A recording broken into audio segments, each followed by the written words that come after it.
This is a relatively short lecture that brings to an end the presentation of the history of events of the Korean War by focusing on the armistice negotiations, which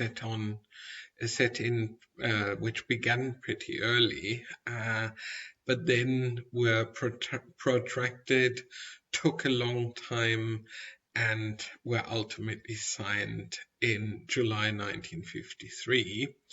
And I have titled slides here with the words "only an armistice" because to the very day there's no peace treaty between the two Korean states, and the demarcation line, the demilitarized zone, as we will see, still stands to the very day. The armistice negotiations were taken up on the 10th of July 1951, initially preliminary, and then a few months later with proper negotiations as to the possibility of bringing the fighting to a stop. The enemy sides were meeting initially to negotiate an armistice in Kaesong, which today is North Korea, but at this point was still in the South Korean area of control. And then, after complicated negotiations, a proposal of the North Korean side to shift the front back to the original demarcation line of the 38th parallel was accepted, and one met close to a village, really, a very small town by the name of Panmunjom, which was very near the 38th parallel. And there the long-winded negotiations began. And during these meetings, the Battle of Heartbreak Ridge was raging between the 13th of September and the 15th of October 1951, when the UN forces sought to pressure North Korea and its main ally into serious negotiations. And when I say this, you can already see that those who have an interest in these armistice negotiations and in ending the war are really the decision makers in Washington, who increasingly see this as a futile war, which did not produce the results of rolling back or North Korea, of unifying Korea, and the costs of this war were increasingly seen as outweighing the benefits. As the Truman administration, remember, in the MacArthur controversy, was increasingly getting criticism from the Republicans for being too soft, for, after having lost China, also failing to, I should perhaps again explain this, the often voiced accusation that the Truman administration lost China in the sense that they allowed the Mao and the Reds to win the Chinese Civil War, and now they seemed incapable of checking the North Koreans. So the United States really wanted to use this offensive that we associate with the Battle of Heartbreak Ridge to force the other side to the negotiating table, whilst the appetite for an armistice on the side of the North Koreans was moderate. It was also moderate on the side of the South Koreans. Neither Kim Il-sung nor Syngman Rhee were keen on an armistice, quite the contrary. They were both keen to still see their fight to the finish. Also, Kim Il-sung's powerful allies, Mao and Stalin, were also not interested in an armistice. They were quite happy with seeing the Americans bleed, although arguably, I mean, their troops were bleeding much more, as we learned last time. However, in the eyes of these perhaps cynical power politicians, that didn't play such a big role. And so, in the Battle of Heartbreak Ridge, we have examples of a stalemated war with static warfare for positions in a mountainous area where units sometimes fought for several hundred meters, and those that fought uphill were in the tactical difficulty of being shot at from above. This often included hand-to-hand combat, and those fighting uphill usually suffered massive losses, and then the conquered territory on parts of the mountains were quickly regained by the opposing side. And many military historians and contemporary observers made the parallel to the stalemated war in the First World War, with trenches and a war of attrition for often only a few meters territories, a hill, gained only to be lost a few days or weeks later. And the majority of losses and casualties for the US troops, for the UN troops, altogether occurred during this phase of the war, when an intensified effort by ground troops, as opposed to the tactic of air bombardments, which nevertheless continued during the whole time, aerial bombardment on North Korea, and also the destruction of hydroelectric dams, severely damaging the irrigation of North Korean rice fields and so on. All that continued. When the two sides eventually agreed for armistice negotiations in Panmunjom at the 38th parallel, this was a very provisional site. You see in the illustration provisional tents for these armistice negotiations in the summer of 1951, more or less in the middle of nowhere.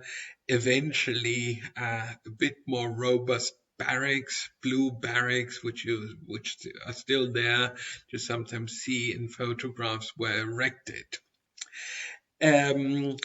When we quickly think back, when US decision makers in Washington began to contemplate an armistice, we arrive in March 1951, when this was first aired, and when the Joint Chiefs of Staff passed this information on to MacArthur, who was still in command at the time. He didn't like this idea at all, and this message really marked the beginning of MacArthur's and Truman's big and severe dispute, which culminated in the Supreme Commander's dismissal in April 1951.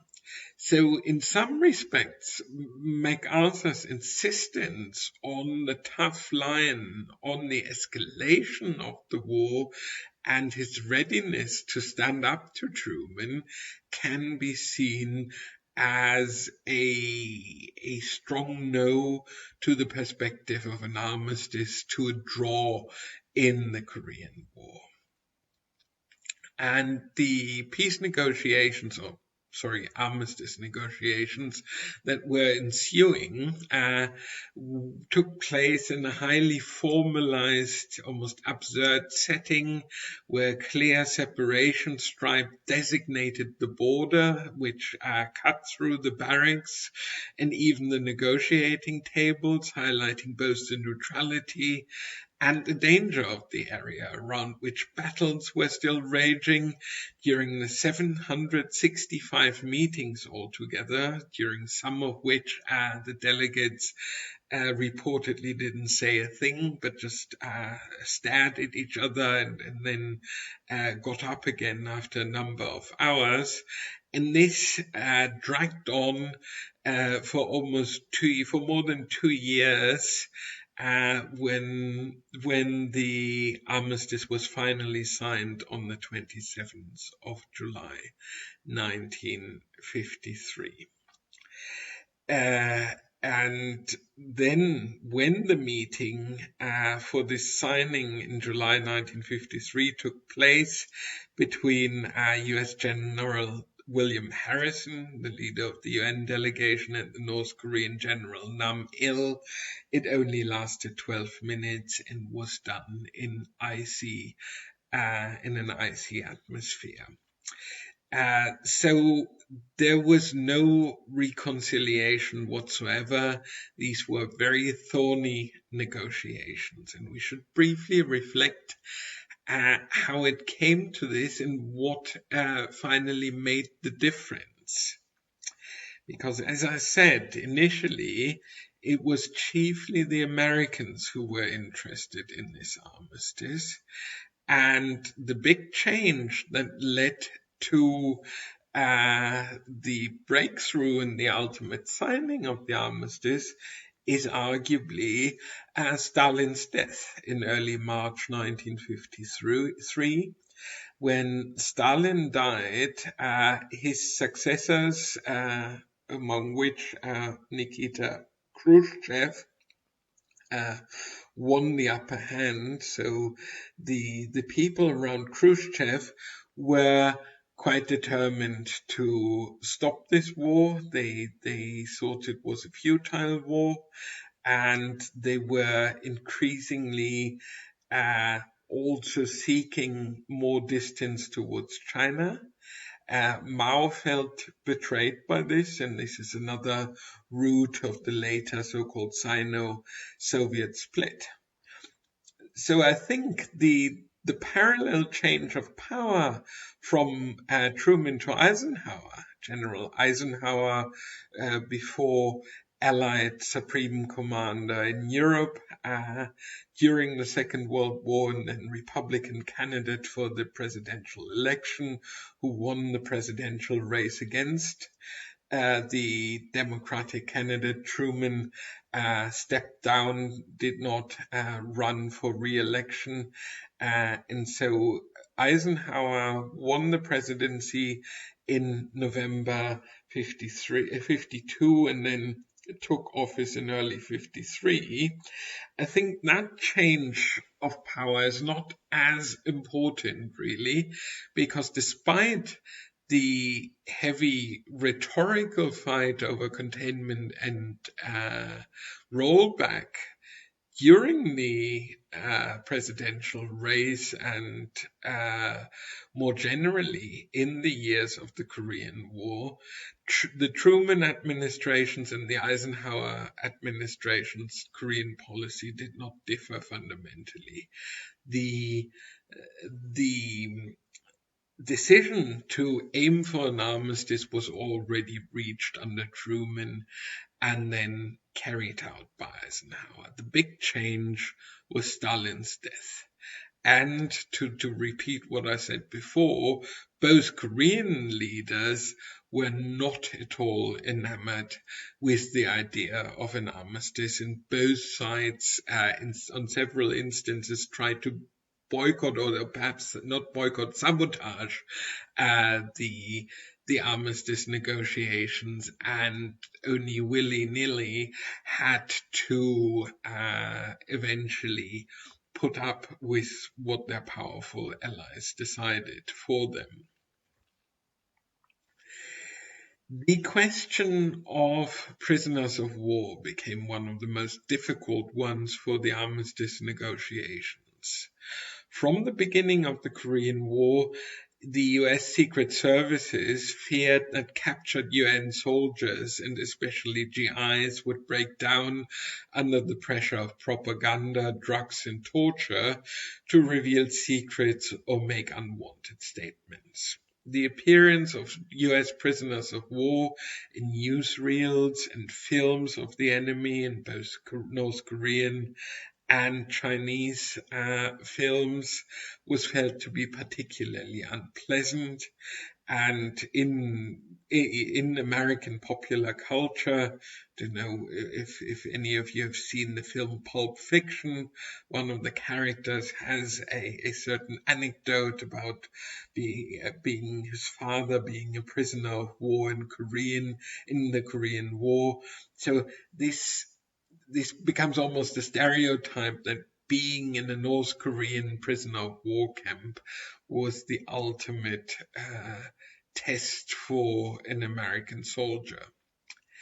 This resulted on the American side in the initiation of psychological preparation programs, including the top secret project MK Ultra, which was a long-lasting up to the 1970s when it was discovered and then eventually discontinued and made public, a program of experiments on human subjects designed and undertaken by the CIA, which included experiments on humans, which were intended to identify and develop drugs and procedures to be used in interrogations in order to weaken the individual and force confession through mind control. So the American Secret Service experimented with LSD and other drugs, torture, electroshocks, sleep deprivation, and other things more, and undoubtedly did the other side. So this is another element of the Cold War that was triggered by the experience of the Korean War. Ultimately, after very difficult negotiations, one agreed on two exchange of prisoners, so-called Little Switch and Big Switch. Little Switch took place before the signing of the armistice and exchanged mostly prisoners of war who were ill or weak or wounded, who on both sides, and you see the figures here, so sizable figures, but still leaving, when you glance over to Big Switch, large amounts of prisoners in the other camps in the enemy's possession. And Big Switch only comes to fruition in the second half of 1953. That is after the signing of the armistice. And you can see the total figures here.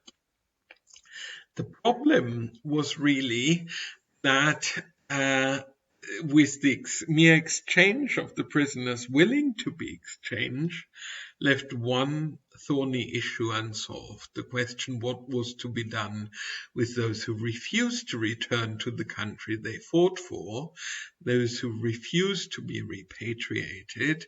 You see here a picture of North Korean and Chinese prisoners of war in a South Korean camp near Busan. And especially among the Chinese, there were former Kuomintang fighters who had been forced into the Chinese volunteer army, who were now eyeing with a passage to Taiwan via South Korea, and who were understandably not keen to return into the People's Republic of China. And this issue, because the Chinese and the North Korean delegates kept insisting that if any prisoners were to be exchanged, it would be all prisoners, willing or not, whilst the UN side cleverly made this a leverage for saying, well, for also playing the numbers. These were published when the UN side and the American propaganda could eventually say, see, 21,839 North Koreans and Chinese opted for South Korea, opted for freedom, opted for democracy, and all that, whilst only a total of 346 South Koreans and Americans decided to stay in North Korea. And there's a famous symbol of this situation, the so-called Bridge of No Return, a small bridge over the border strip near Panmunjom, over which the prisoners had to walk in one or the other direction. So they could walk across the bridge, but then could not come back, or they could stay. And this became a symbol and a place of remembrance for this either-or situation of the Cold War. Berlin, south of Berlin, the Glienicke Bridge is a similar symbol for the exchange of prisoners and agents, spy exchanges of the Cold War. So finally, the Korean War comes to an end. The shooting comes to an end, but as I said, it's only an armistice. You see in the map here that in the armistice negotiations, one agreed on a borderline that is not exactly the 38th parallel, but the more or less the front line as it was at the time. So with some parts of North Korea in the west being south of the 38th parallel, and in the east parts of South Korea north of the parallel. Panmunjom is about where the 38th parallel hits the demarcation line. And what is installed there is the so-called demilitarized zone, DMZ, which exists until the very day. It is 4 kilometers wide and 248 kilometers long. And you see a relatively recent picture of an American soldier with 2 South Koreans facing 2 North Korean officials, and a slightly elevated concrete slab there. That's the actual border. And with a small number of exceptions, the demilitarized zone continues to be a restricted zone for Koreans of both sides. So that brings the Korean War to an end. I leave it for now, and in the next lecture, which will be slightly longer, I will again sum up the more international impacts of the Korean War, both in the United States, the Soviet Union, but also in China and in Europe. So today, thank you for your attention.